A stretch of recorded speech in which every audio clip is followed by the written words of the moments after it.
Just want to throw this in at the beginning. Most of the art you see belongs to Glitch Studios, and I will be discussing topics like abuse and just different mental disorders and different situations. If any of that makes you uncomfortable, then just don't watch. Thank you, and like and subscribe in advance. I don't know. Anyways, hi. Glitch Studios released Knights of Guinevere while I was on vacation. So I get back, I watch it again, because obviously it's a masterpiece. I'll sit here and I'll praise Glitch Studio for a minute, because they truly show us what a company, I don't want to say company, well, they are an indie company, an indie animation studio, that's the right words, that does what they want. They give their creators freedom to create their projects, to make what they're setting out to make, to tell the story without getting halfway through a season and having some big CEO being like, well, the way it's going isn't going to make us any money, so if you fix that, we cancel it. And even if they do change the direction, they still cancel it. So honestly, major shout out to Glitch, because they are truly setting a precedent for what is the baseline expectation for animation, just in general, not just adult animation. Because their series are, Knights of Guinevere is like a sci-fi horror thriller type deal. It's not genuinely for kids, and I think, like with the Amazing Digital Circus, we are going to see in the coming up episodes, if what you saw in that first episode didn't tell you, hey, this isn't exactly for children, then you will probably find out very soon. Anyways, enough of that. On to talking about the show. I gotta say, that first episode got me hooked immediately. Obviously, like I brought up corporations. This series, I'm gonna say series, probably has a bone to pick with Disney, due to one of the three main creators being the creator of the Owl House, who, from what I heard, because I did not watch, I watched it in the beginning and then I got busy because I was in college and I just have not got back into it. Obviously, one of the three creators, I believe her name is Dana.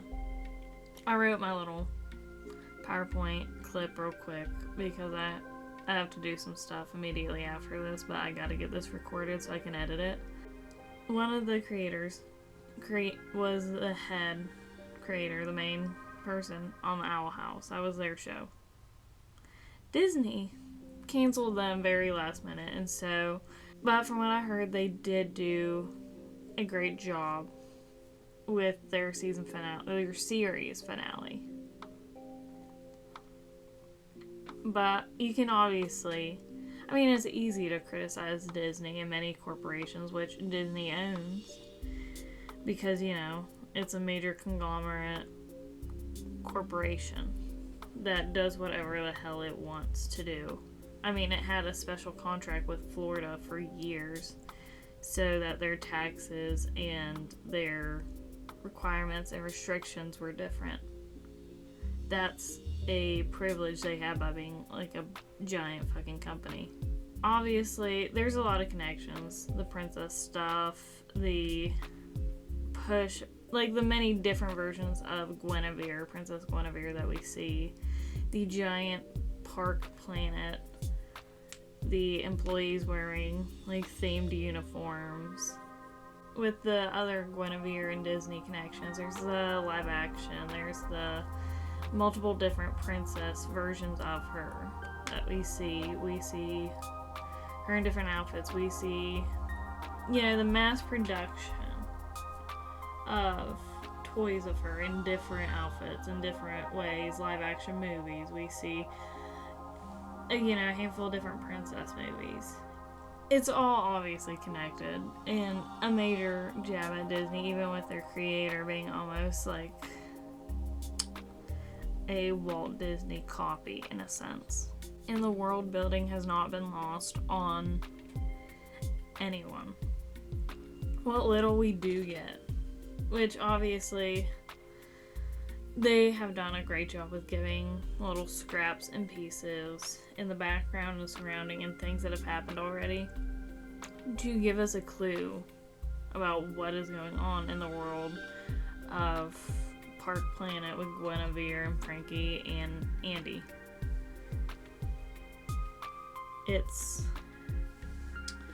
There is Blue Lung, there is Blue Babies, there is, struggling small businesses, which will not sell to, as we see, in the first 2 to 5 minutes. They do not, some refuse to sell to crownies, people who work for the company, the park. We have, you see me looking over, I'm looking at my thing. You have major pollution issues, which is half of what Frankie's job is. I think you could say she technically works 2 jobs. She works in manufacturing, and then she also works on the cleanup boat. Which, her and Andy's share what I would say is a decent sized shack. But with Andy working for the park, and then, which obviously most Disney employees are not paid, fair wages for the shit they go through.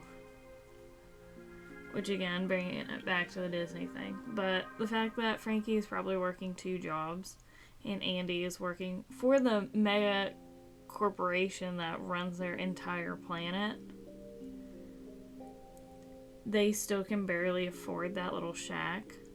It's gotta be, rough all around. You can see how there are black markets, how people are, like the guy Frankie works for. He is on the black market. He sells stuff to people under the table to make, a quick buck. And maybe Frankie sees some of that, because I don't like him. I don't like the baby girl-ification of that douchebag. I don't even know his name. I didn't look it up. I didn't write it down. You know who I'm talking about, that boat captain. I don't like him. People are like, oh, he was reading a little gay book. He's one of the girl. I'm like, no. He is technically a victim in that society, but he also is a perpetrator and abuser. So, I don't like him. I don't like what he did to my girl Frankie. He'd be pulling out her fucking teeth. What the hell? Like, that's just it, people. Which, when you are put into poverty and stuff, and you're in those environments, you will become mean, you will become gruff. That does not, and obviously, even Frankie brings it up. She's like, you're just acting tough in front of the guys.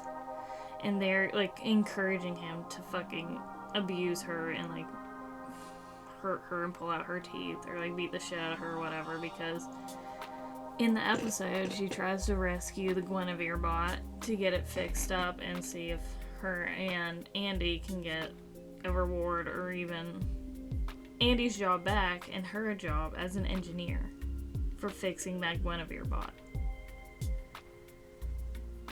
But I'll say it real quick. I don't like that y'all saw him reading a gay boy magazine. You guys were like, alright.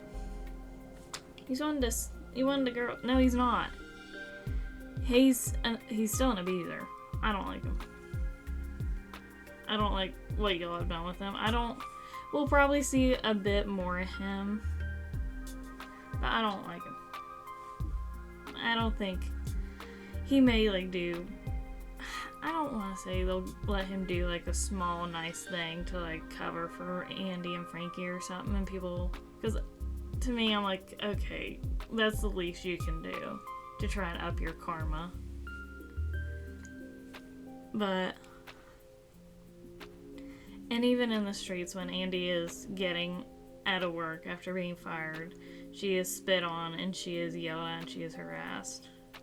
And you also see her put on a little gas mask to protect from the smog and from just whatever is being pumped down onto them by the company.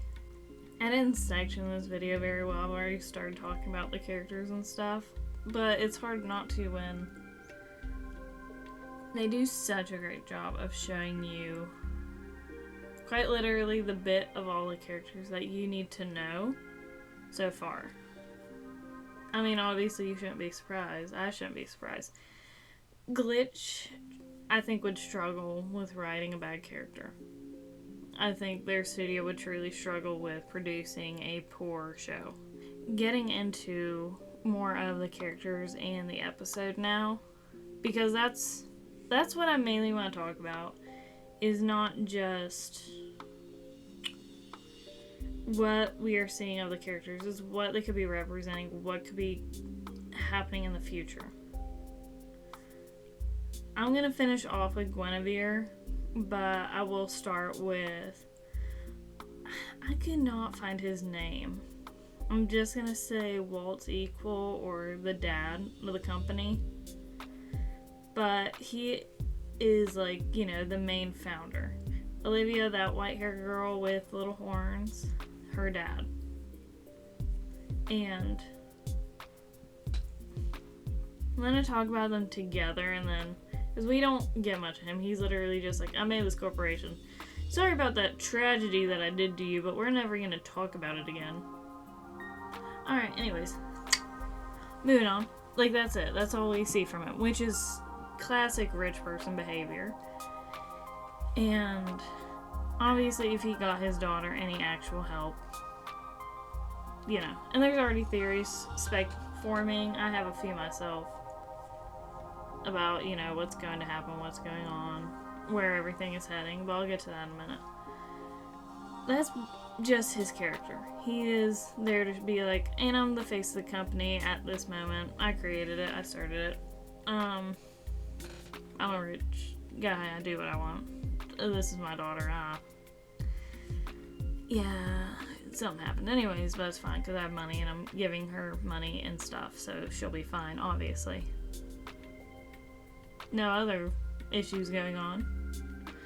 And then we go to his daughter, Olivia, who is in the first scene. We don't see it, but she is reaching into Guinevere, her Guinevere bot, which is different than the other Guinevere's manufactured, as at least design-wise, as old as it is. There was no major upgrades done to her, because we find that out when Frankie and Andy get her. She is not a model either of them have seen. And it may be age, it may be because she was specially made for Olivia. But in that first scene, she is reaching down and she is pulling out her intestines, and she is like, she's up in there. She's yanking on them when she's trying to get Guinevere to come and look at something. She is, and obviously this Guinevere bot is more, I want to say more human than the other ones, but it's hard to say. They're all connected to a major system, and that literally uses facial recognition for children, by the way. Another point to, you know, probably where we're already at and where we're going. But then we get introduced to child Andy and Frankie, who we later find out broke into the park, and they are using like a little frog gizmo to hack a crane machine and try and get a Guinevere doll, and they run into a Guinevere bot. And this sticks with Frankie. I mean, I went to Disney as a kid, and that has stuck with me. Obviously, it stuck with Frankie, because she was like, you know, obviously, you know, having a kid's reaction, it being probably one of the best days of her life. Andy is just as impressed, but it does not, I don't think it hits her the same way. Obviously in the series, it doesn't hit her the same way it hits Frankie. I just want to bring this up real quick. I found this the other night while scrolling before I posted this. It brings up the fact that Frankie is the perfect part customer, but she didn't have a magical experience. when she ran into the Guinevere bot. It's by Aspiring Warrior Librarian. And it goes, I can't help but think about how ironic it is that Frankie seems like the ideal park customer who believes in the magic to the point where she doesn't see the darkness underneath. But when you think about it, she didn't get the magical park experience. That park planet sells, because the Gwen droid she met was defective. She fixed the finger. She had a visible mechanical flaw, and Frankie repaired her, and in turn she got what might have been a genuine emotional reaction from the Gwen, as opposed to the pre-programmed park messages.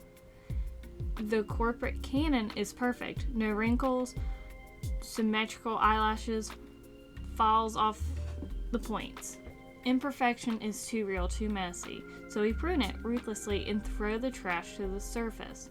But Frankie got something real, and that's why she keeps coming back to it. And that's true. We could see in the clip that Frankie and Andy are already very technologically intelligent children. But fixing that Guinevere bot's hand and getting a genuine, happy thank you from her, that is definitely what hooked Frankie. She wanted to see that again. I don't think it's that she wants to be one of the engineers just for the title. I believe she wants to be an engineer to help the Guinevere bots. And that is probably all she could think about whenever she pulled her out of the garbage pile on the boat. To help her. Because as we've seen, you'll see in the later video, I'll talk about it.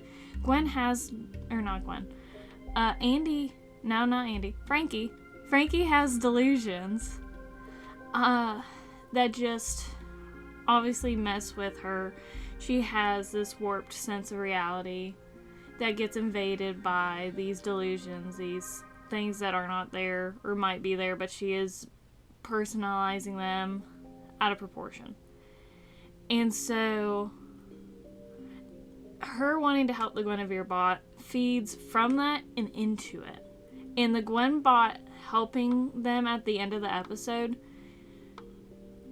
I think, played into what Frankie was seeing and has been seeing most of her life. Which is not wrong. That Guinevere bot definitely has a different personality. But it's hard to say where this will go and how this mentality will affect Frankie and Andy's relationship while handling the Guinevere bot. But I just want to throw this in real quick because I saw this and I was like, yes, this is a point I was trying to make in the video. But obviously when I was recording this, I was very tired. You're going to keep seeing me weird cuts and stuff because I was so tired. But I wanted to bring this up. Thank you, Aspiring Warrior Librarian on Tumblr. About to be killed by that robot. Much more stomachable for her. Much more fantastical. Much more, just easier. She disassociated, made it into what she wanted it to be in her head. And I could debate, because I don't think Guinevere actually spoke to her. I think that was in her head. That is what she wanted to hear. She wanted to hear Guinevere, this individual, this thing that she has had on a pedestal since she was probably like 6 to 10, I'm gonna say. Maybe like more like 7 to 10 or whatever, when they snuck into the park. And she fixed her hand, and that's what sparked this whole thing. But she obviously goes into like this maladaptive daydream of her little bot creature who's hyping her up, and Guinevere letting her know that she'll take care of their issue. Even though she does get up and she does go and do that, I do not think she spoke to them. I do like seeing Guinevere's POV, like we got in one of the first trailers, and what we will probably get in the next episode, because where we left off at this episode is where one of the trailers began. And you see a bit from Guinevere's side, how her perspective is probably shaped by her programming. So everything is magical and fun and, just rainbows and everything. I also like how we see that Guinevere sees Frankie and Andy still as kids. And it may be that specific robot's messed up programming, but deep in her hardware, she recognized the two.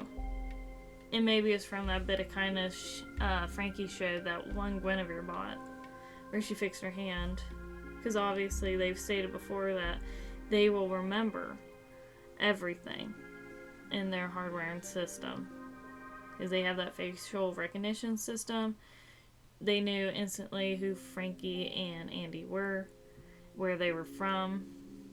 And then later on we see her, obviously probably because they also helped her and are trying to fix her, that she stood up and helped them as well.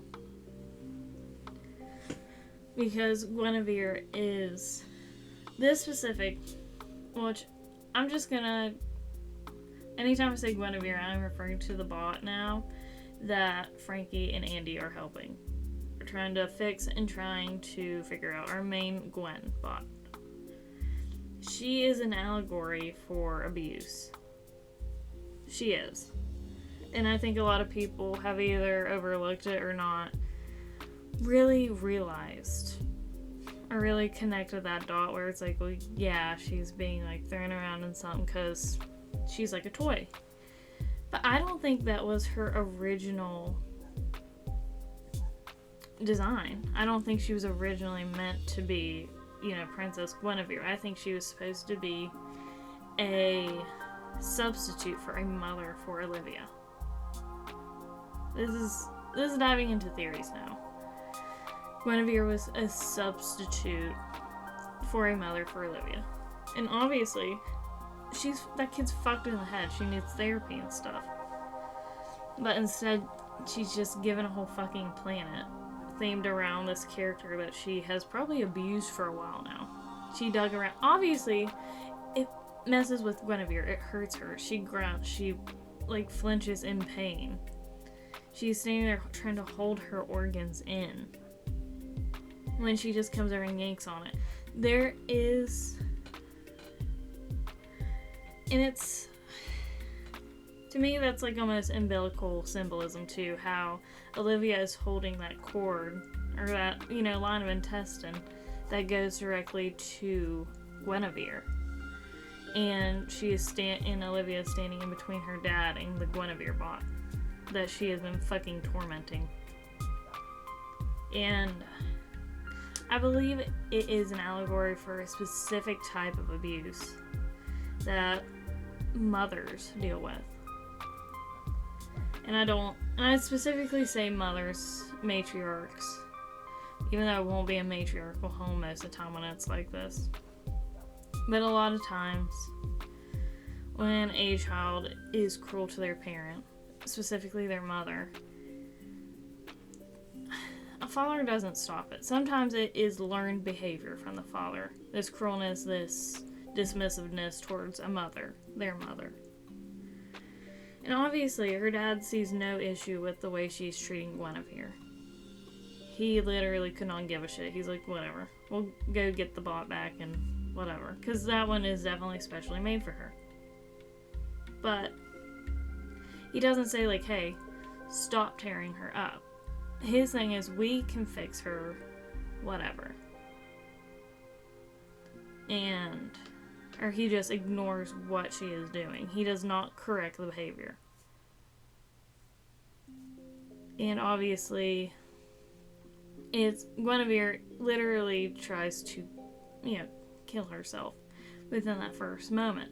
She throws herself. A lot of people see it as an attempt to escape, but I don't think that Guinevere bot cares about existing. She is just trying to get out of it. She's trying to get away. That was, to me, her trying to kill herself to get away from Olivia and her torment. Some mothers, at least sometimes even for a brief, the teenage years, they experience that type of dismissiveness and hostility from their child. But sometimes it starts young and it does not stop because nobody stops it. And it can become generational too, where that child will find someone like their father and she will go off and she will marry him and she will have a kid with him, and that child will learn that dismissiveness that she did not realize she was doing to her own mother until her own child is doing it to her. It's like that little saying. It's more like a story type saying, but it's like a cautionary warning to women. That when I heard it, I was like, shit, I've done this to my mom. Where it's like, as a young girl, you stand there and laugh with your dad about something, and when your mom asks what's going on, what are you talking about, you and your father exchanged glances, and you keep laughing, thinking that your mother is not going to get it. She's not going to understand what you and your father are talking about because it's you two.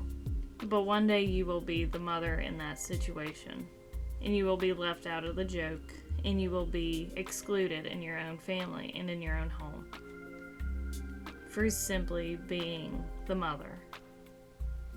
And I think about that a lot when I'm watching like media and stuff of mother and daughter symbolism. And to see, like, obviously Olivia, we get clips of her with Guinevere on stage, and then we also see her working on that Guinevere bot again. And to me, it is like, it is obviously an allegory for an abusive relationship. I think it's an abusive child-mother relationship, where obviously the child is the violent one. And obviously we see when Olivia is laying in that bed that she has not changed.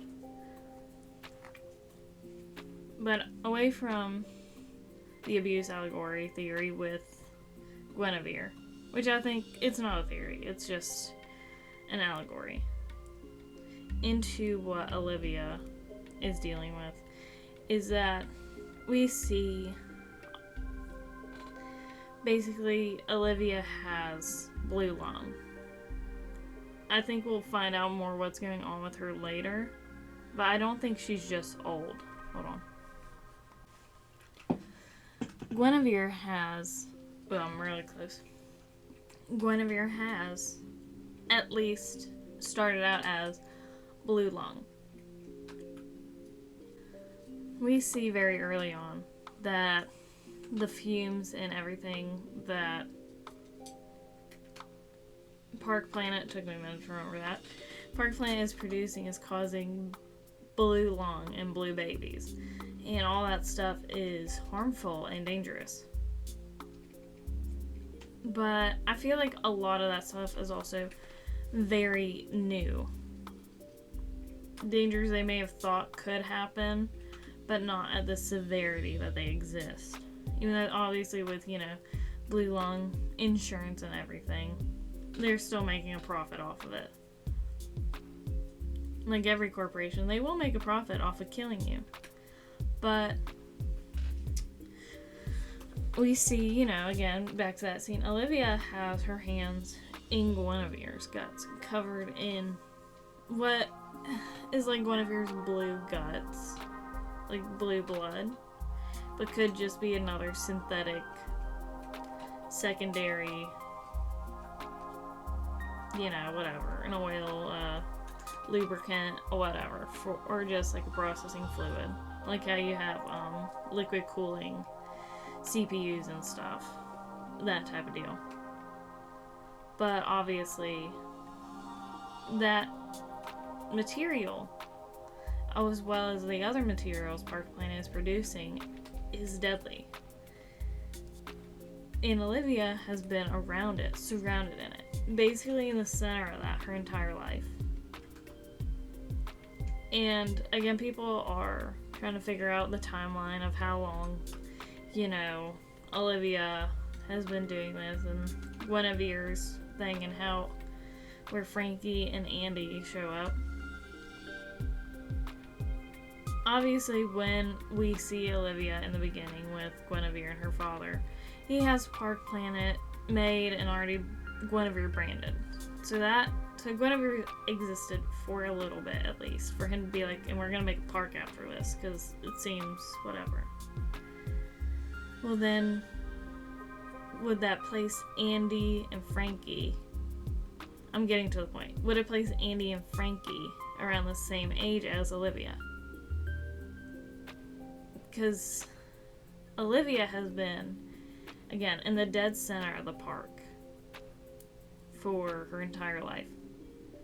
So maybe it's not an old Olivia we're seeing. It is just an extremely ill Olivia. She's hooked up to a million machines. She is laying in bed. She looks withered. She looks old. But at the same time, it's like we don't get a great look at her still. We get like a good bit of it. But it could just be illness, maybe mixed with age, but she is definitely not healthy. And again, we still see the same behavior, the same violent behavior, aggressive behavior from her. When she finds out that they are working on getting Guinevere back, she said she'll be better this time, and then she starts yelling about needing to fix her, even though that's what she says in that first clip again. But there was nothing wrong with Guinevere on the outside. She just wanted to dig around in her and be fucking cruel. But that's like a main theory, is, for me at least, is that Olivia has a advanced, blue lung, blue illness, and so she isn't super old, she's just super sick. So far, theories are really hard to form after one episode. And obviously pilots are world building, they're introducing you to the story. So we haven't got a good bit other than that. And I say we, I mean me. I haven't picked up on any other theory that could be going on right now. Obviously, there's hints that Frankie may lose an eye due to all the eye involved stuff she deals with. But I'm going to focus on where I think the series would go and what I hope is going to happen. I hope it follows Frankie and Andy.